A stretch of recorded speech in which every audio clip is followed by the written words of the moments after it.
Hello friends from the great Smoky Mountains of Tennessee. We got some snow last night. We got about 2 inches. A lot of places got about 5 inches. I had to come get a quick video because it'll be gone here soon. It melts real fast, so gotta enjoy it while you can.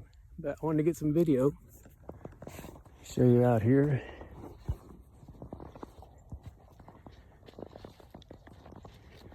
Sun's starting to peek through.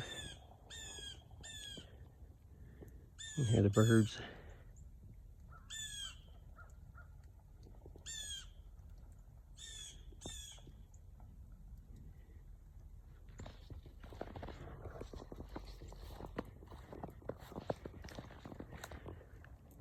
So nice out here.